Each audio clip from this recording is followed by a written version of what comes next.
Bismillahirrahmanirrahim. Assalamualaikum warahmatullahi wabarakatuh. Alhamdulillahi rabbil alamin. Wassalatu wassalamu ala ashrafil anbiya'i wal mursalin wa ala alihi wa sahbihi ajma'in. Allahumma salli ala sayyidina Muhammad wa ala ali sayyidina Muhammad, amma ba'du. Alhamdulillahi rabbil alamin. Bahagia rasanya saya pada hari ini bisa membersamai adik-adik mahasiswa-mahasiswi semester 2 PAUD UIN Mataram, yang mana pada pertemuan kali ini adalah pertemuan ke-6, yang artinya kita sudah melaksanakan pertemuan perkuliahan mata kuliah Islam, Sains dan Peradaban, yaitu 6 kali dengan pertemuan kali ini.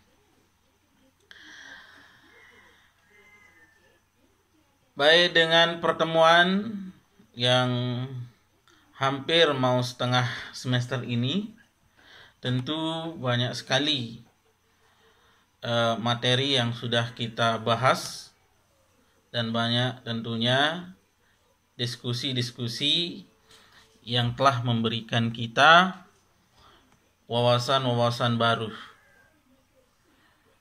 Ya, tidak bisa dinafikan bahwa diskusi itu akan melahirkan sebuah pemahaman baru. Kalau ulama menyebutkan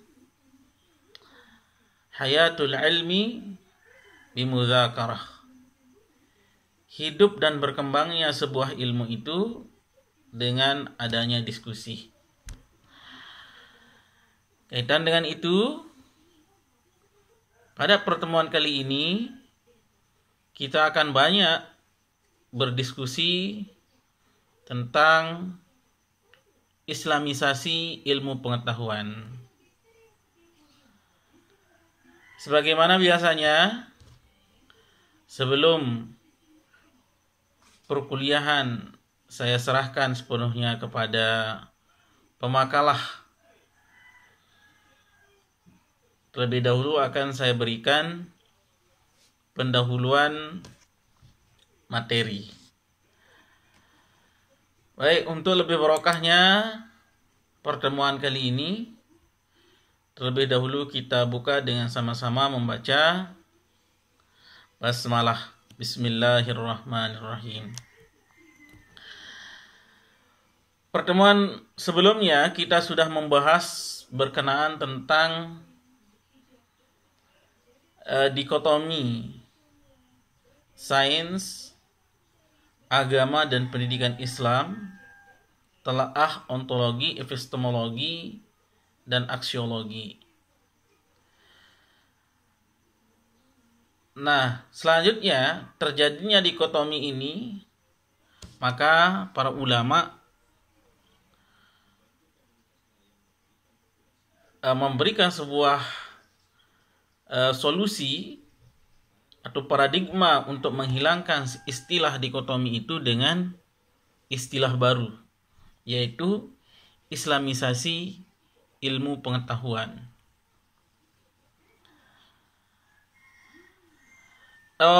Yang pertama kali menggagas istilah ini adalah ulama kontemporer yang bernama Ismail Razi Al-Faruqi. Adik-adik mahasiswa-mahasiswi,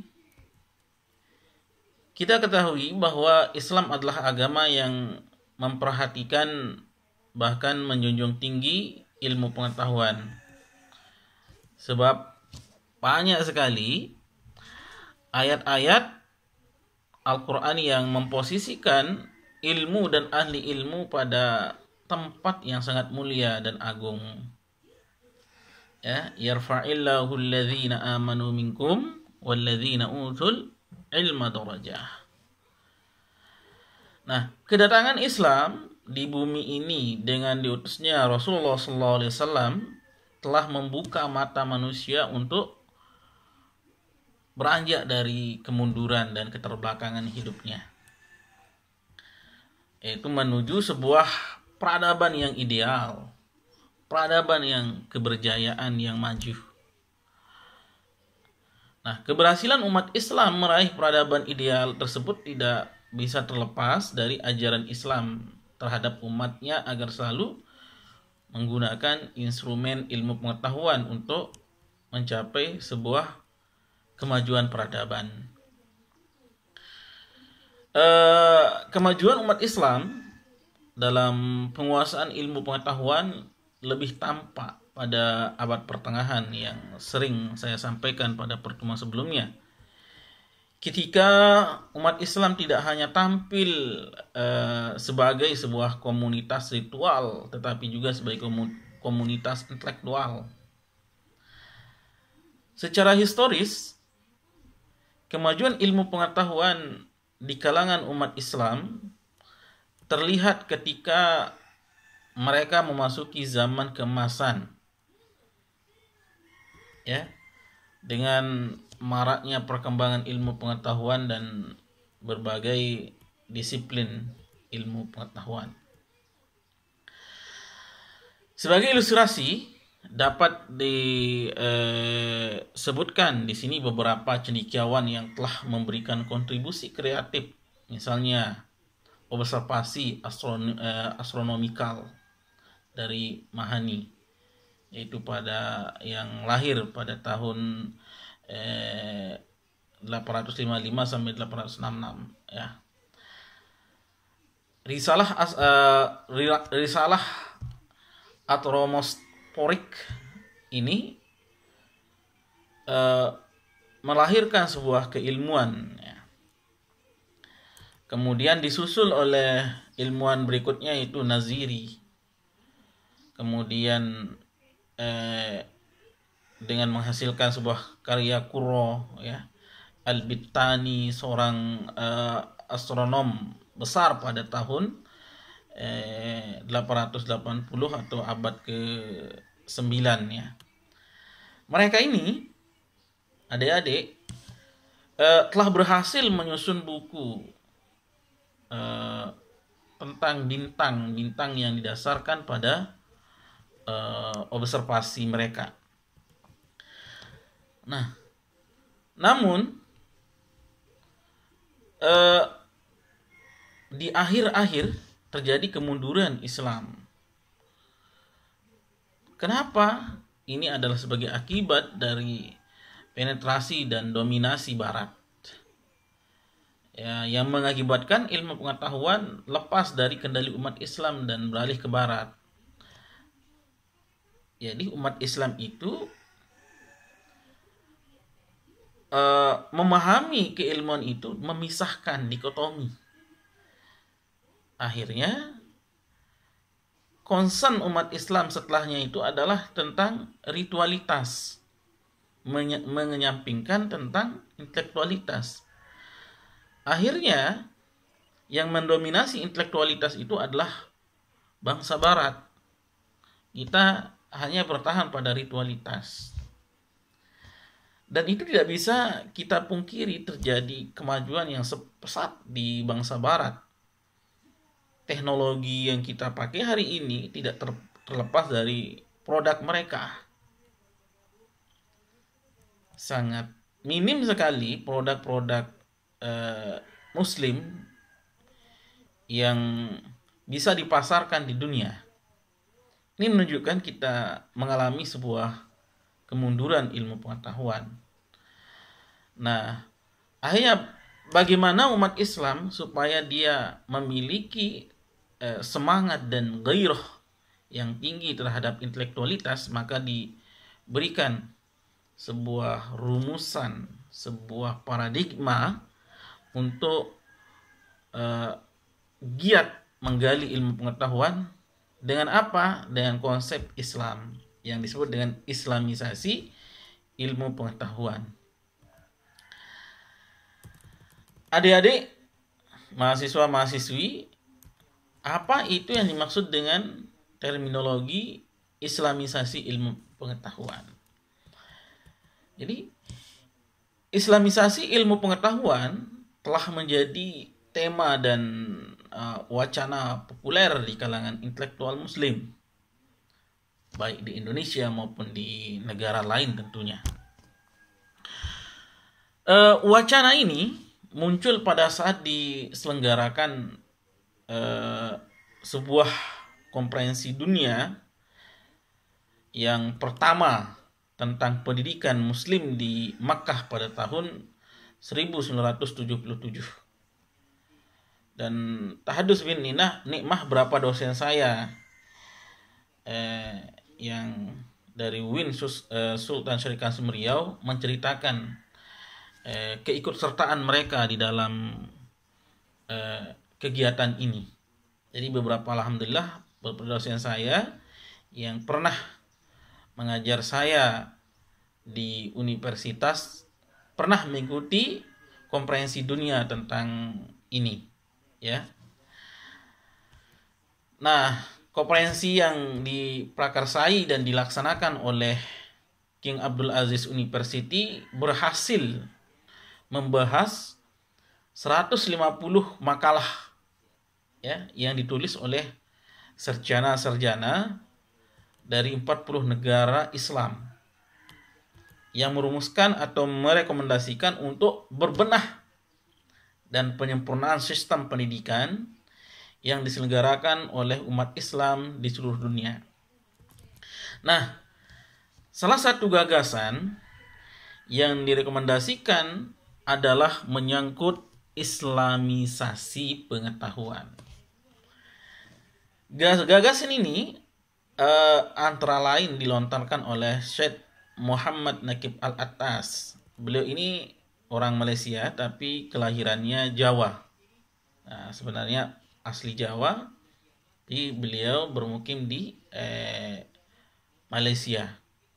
Dan beliau dikenal sebagai bapak daripada integrasi, boleh seperti itu, yang banyak menelurkan pemikiran brilian berkenaan tentang integrasi keilmuan, ya.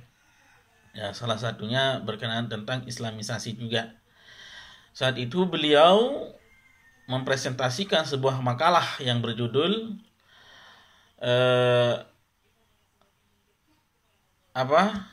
tentang preliminary talk on the nature of knowledge and the definition and the aims of education.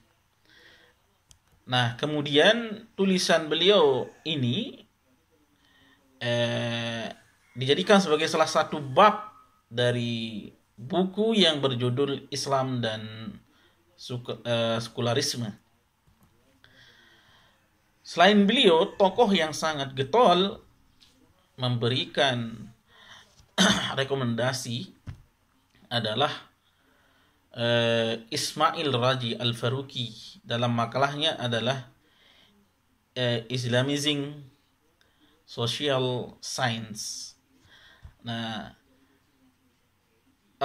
di dalam makalah beliau ini menunjukkan beberapa kelemahan-kelemahan dari metodologi Barat dalam memberikan konsep ilmu-ilmu ummatis. Nah, dalam makalah Al-Attas ini menyatakan bahwa tantangan terbesar yang secara diam-diam dihadapi oleh umat Islam pada zaman ini adalah tentang pengetahuan,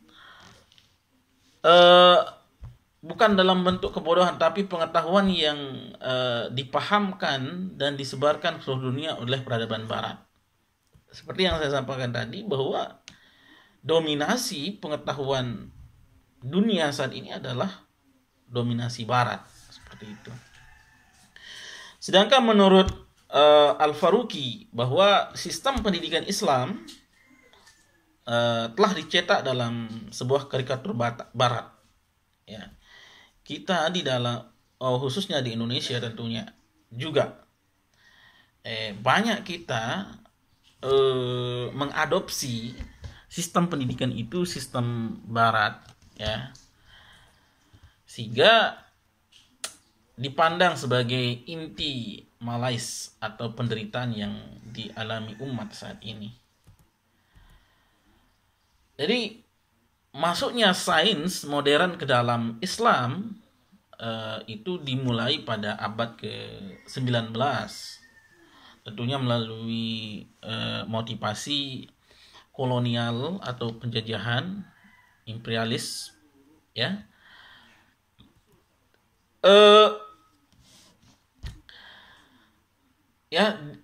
Terjadinya penyebaran pemahaman barat pada abad ke-19 ini diiringi dengan bermacam-macam reaksi dari di kalangan intelektual muslim.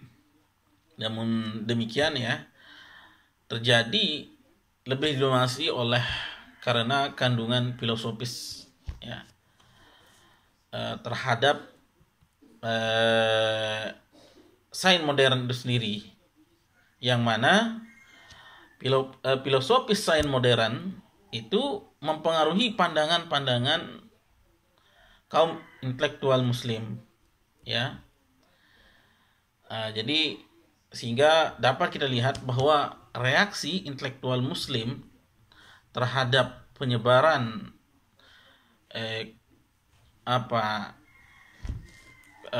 perkembangan ilmu modern barat itu boleh kita lihat ada 4 reaksi secara umum ya. Yang pertama, kelompok yang menolak.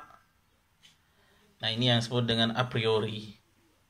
Akhirnya semua produk-produk barat itu nggak mau dipakai. Tidak pakai HP, tidak pakai televisi, tidak pakai. Dan saya pernah jumpa kelompok-kelompok seperti ini. Nggak pakai barang-barang produk barat. Ini kelompok yang menolak ya. Yang kedua, ada kelompok yang menerima. Dia menerima sepenuhnya tanpa ini. Nah, ini namanya permisif ya. Jadi ditelan mentah-mentah gitu produk barat itu sendiri. Yang ketiga, ada kelompok yang menyaring. Nah, ini yang disebut dengan selektif. Mana yang menurutnya harus digunakan, mana yang tidak, menurut pandangan Islam. Nah, yang keempat tentunya ada kelompok yang mengkombinasikan antara keilmuan barat dan keilmuan Islam ya.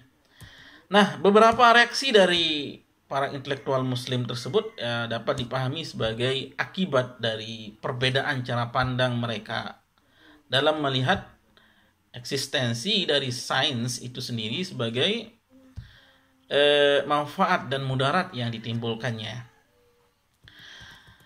Nah, bagi Ismail Raji Al-Faruqi, pendekatan yang dipakai adalah dengan jalan menuangkan kembali seluruh hazanah pengetahuan barat dalam kerangka Islam yang di dalam praktiknya itu tak lebih dari usaha penulisan kembali buku-buku teks dalam berbagai disiplin ilmu dengan wawasan ajaran Islam. Nah, mungkin ini yang kita sebut dengan tadi kelompok kombinasi. Ada 2 kelompok terakhir ini yang relevan dengan kondisi saat ini, yaitu dengan menyaring atau selektif, kemudian kombinasi. Nah, ini sebuah upaya yang dilakukan oleh Ismail Raji Al-Faruqi, menggali keilmuan Islam masa lalu, kemudian dikolaborasi atau dikombinasi dengan keilmuan barat yang berkembang saat ini. Sedangkan bagi Al-Attas ya, dengan jalan pertama-tama tubuh pengetahuan barat itu harus dibersihkan dulu. Nah, ini menurut Razin Al-Attas. Kita bersihkan dulu tubuh pengetahuan barat itu dari unsur-unsur yang asing bagi ajaran Islam. Ya, artinya menghilangkan identitas atau nilai barat yang bertentangan dengan Islam. Nah, ini menurut Al-Attas. Kemudian merumuskan, setelah dihilangkan, kemudian merumuskan serta memadukan unsur-unsur Islam yang esensi dan dengan konsep-konsep kunci dalam Islam tentunya, sehingga menghasilkan suatu komposisi yang merangkum pengetahuan itu sendiri ya. Nah, ini ada dua cara ya melakukan sebuah islamisasi pengetahuan atau pemurnian ilmu pengetahuan sehingga bisa dikonsumsi oleh oleh umat Islam. Nah, ini dua rumusan atau cara ini ya tentu melahirkan pendapat-pendapat yang lain ya. Misalnya akhir-akhir ini muncul pendekatan lain, yaitu dengan jalan merumuskan landasan filsafat ilmu yang Islam ya sebelum melangkah pada islamisasi ilmu pengetahuan ya. Jadi motivasinya sama, yaitu bagaimana tidak terlepasnya perkembangan ilmu modern atau sains barat ini dari ajaran Islam dan tidak bertentangan. Nah ini. Jadi islamisasi pengetahuan berarti mengislamkan atau melakukan penyucian terhadap ilmu pengetahuan produk non-muslim atau barat yang selama ini dikembangkan dan dijadikan acuan dalam wacana pengembangan sistem pendidikan Islam agar diperoleh ilmu pengetahuan yang bercorak khas Islami. Memang wacana islamisasi ini masih sampai sekarang terjadi sebuah kontradiksi ya. Ada yang setuju, ada yang tidak. Ini kan sebuah pemikiran. Yang namanya pemikiran itu bisa saja diterima, bisa saja tidak. Oleh siapa? Oleh kaumnya atau keluar kaumnya. Karena istilah islamisasi ini bagi beberapa orang menganggapnya aneh. Kok ilmu mau diislamkan? Emang sebelumnya ilmu ini kafir ya? Nah ini beberapa apa istilahnya argumentasi ya, yaitu yang bertolak belakang dari dari semangat islamisasi ini. Memang terjadi seperti itu. Ya memang sudah menjadi kodrat manusia itu sendiri bahwa terjadi sebuah perbedaan pandangan ya, karena al-ikhtilafu ummati rahmatun, kata ulama ya. Terjadi perbedaan itu adalah menunjukkan sebuah rahmat dari Allah Subhanahu wa taala. Jadi dalam hal ini Syekh Husain An-Nasr juga tokoh ya, sama tokoh pendidikan Islam ya, memberikan definisi bahwa islamisasi ilmu pengetahuan adalah upaya untuk memberikan penerjemahan terhadap pengetahuan modern ke dalam bahasa yang dapat dipahami oleh masyarakat muslim di mana mereka berada gitu. Artinya islamisasi ilmu lebih merupakan suatu upaya untuk mempertemukan cara berpikir dan bertindak. Cara berpikir itu artinya baik secara pandangan ontologis ya, atau cara bertindak yaitu epistemologis dan aksiologis ya, antara masyarakat barat dan masyarakat muslim. Misal tokoh lain misalkan selain dari Syekh Husain Nasr, tokoh lain seperti Hanna Jumahana Bastaman, nah, seorang pakar psikologi dari Universitas Islam, memberikan definisi mirip dengan beliau yaitu Nasr. Menurut beliau ya, islamisasi ilmu pengetahuan adalah upaya untuk menghubungkan kembali ilmu pengetahuan dengan agama, yang berarti menghubungkan kembali ya hukum alam dengan Al-Quran, yang keduanya pada hakikatnya merupakan ayat Tuhan. Karena ayat Tuhan itu ada ayat qauli itu Al-Quran, wahyu. Ada ayat kauniyah atau alam, yang merupakan ayat kealaman ini. Langit, udara, air, tanah, hewan, makhluk, semua ini adalah ayat Allah yang berwujud, atau yang disebut dengan ayat kauni. Karena lahirnya sebuah sains itu tentu atas dasar wahyu dan atas dasar fasilitas yang Allah telah buat yang disebut dengan alam, yaitu langit, bumi, planet, astronomi. Semuanya ini adalah ayat-ayat Allah yang kemudian oleh bangsa barat saat ini melahirkan banyak sains, baik sains teknologi, kemudian sains natural science atau social science, nah dan seterusnya.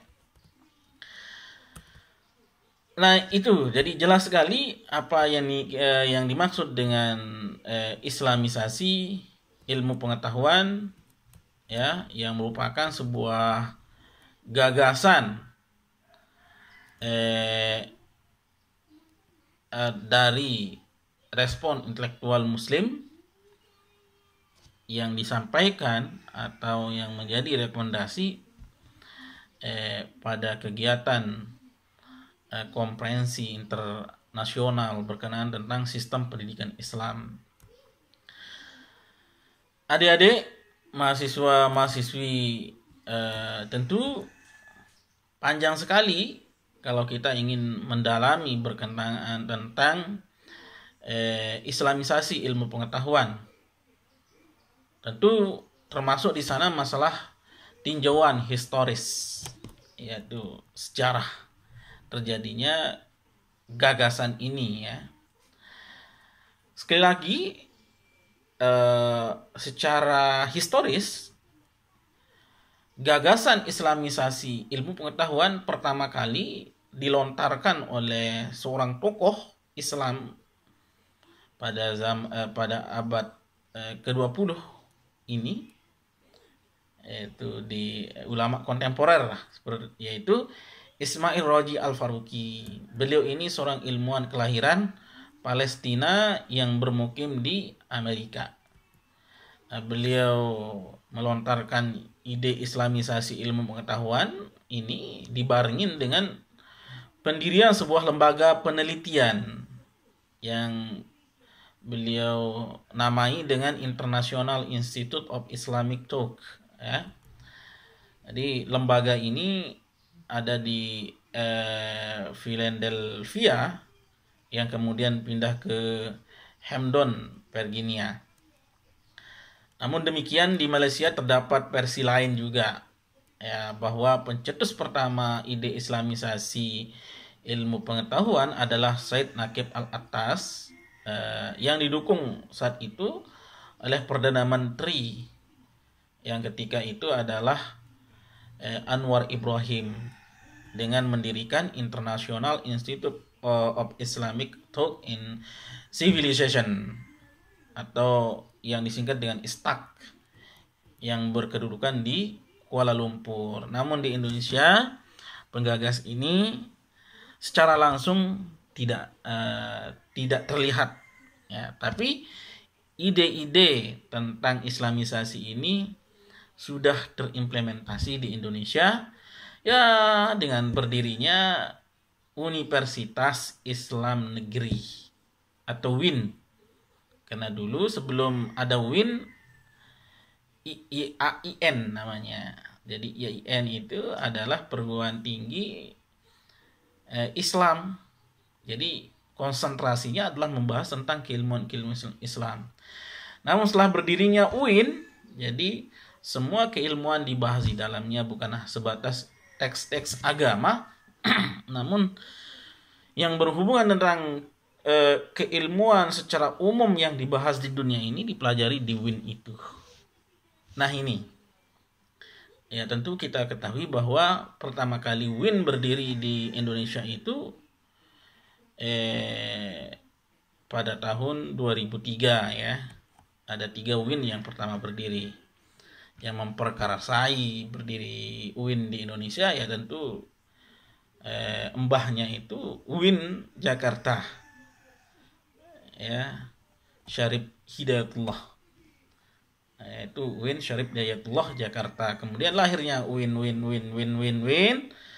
dan akhirnya pada tahun 2017-18 lahirlah UIN Mataram. Tentu dengan semangat itu tadi, semangat islamisasi ilmu pengetahuan yang menjadi buah pikiran dari seorang tokoh yang kita sebut tadi, Ismail Raji Al-Faruqi dan Syed Naqib Al-Attas. Meskipun ide islamisasi ilmu pengetahuan muncul dan dihubungkan dengan kedua tokoh itu, tapi secara substansif ide tersebut telah muncul pada abad ke-19, yaitu ketika Syah Waliullah dan Sir Syed Ahmad Khan yang mendirikan Universitas Aligarh ya. Nah, kedua tokoh ini yaitu Syah Waliullah dan Sir Syed Ahmad Khan ini mempelopori kebangkitan pemikiran pengetahuan yang berorientasi kepada Islam sekaligus bercorak modern ya. Dalam gerakan pemikiran mereka ini menolak untuk kembali kepada tradisi lama dan juga menentang penetrasi dan dominasi Barat yang menghegemoni masyarakat Muslim.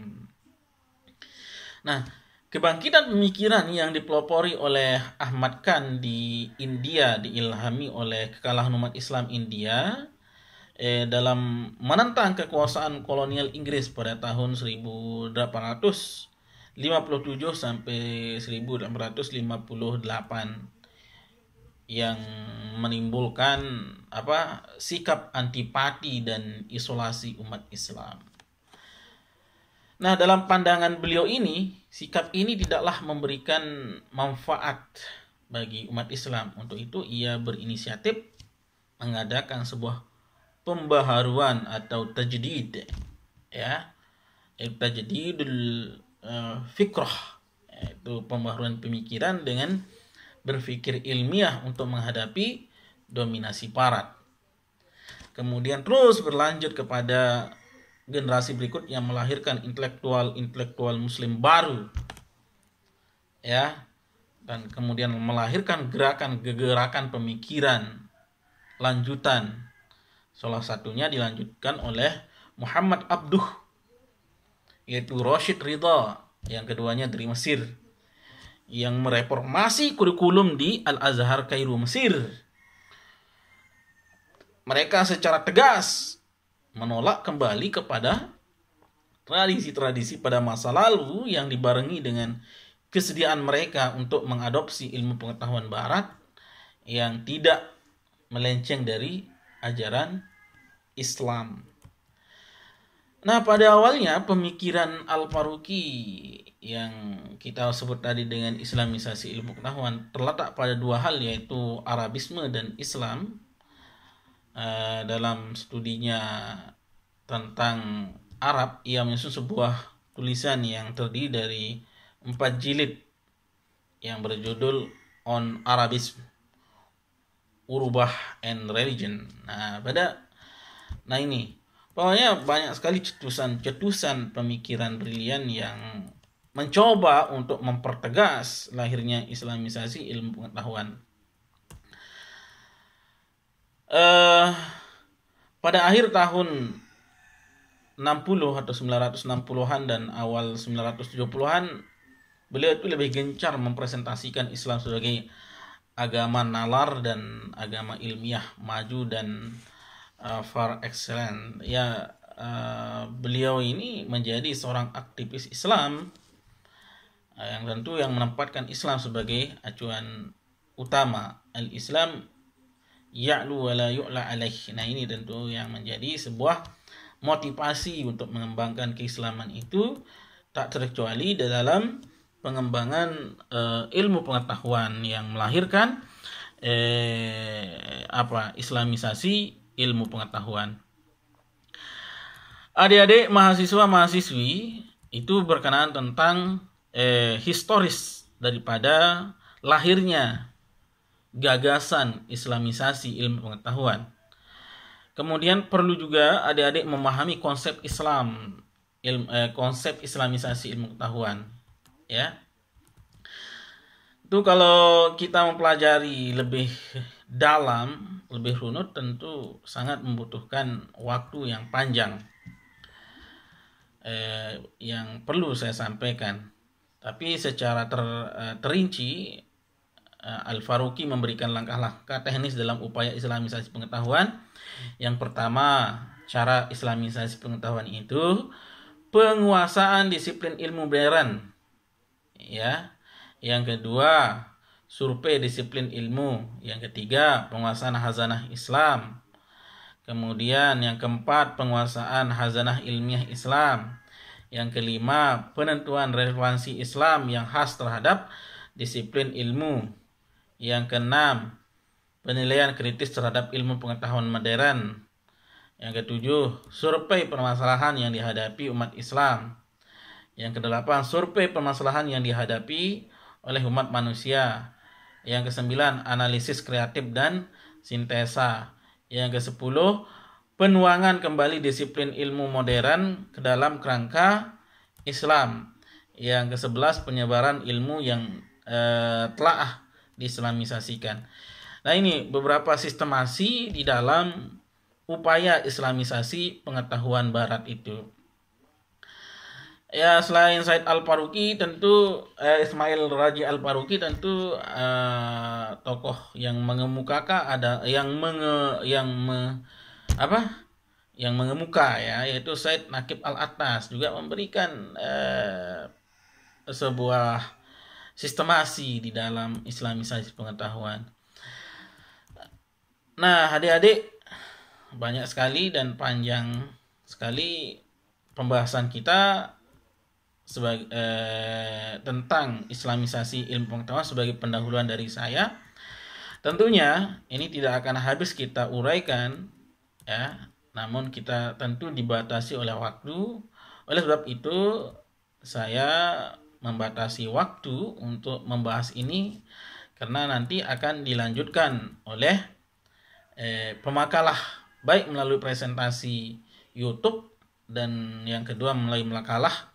Nah, untuk mempertajam semua itu, nanti silahkan adik-adik, mahasiswa-mahasiswi mendiskusikannya secara sungguh-sungguh sehingga melahirkan pemahaman yang menyeluruh, pemahaman yang kafah, ya, sehingga tidak terjadi parsialisme atau pemahaman yang setengah-setengah yang mengakibatkan salah paham, ya, seperti itu. Baik, terima kasih atas perhatian mahasiswa mengikuti perkuliahan kali ini. Selanjutnya saya berikan waktu sepenuhnya kepada pemakalah. Terima kasih. Wallahul muwaffiq wal hadi ila sabilir rasyad. Wassalamualaikum warahmatullahi wabarakatuh.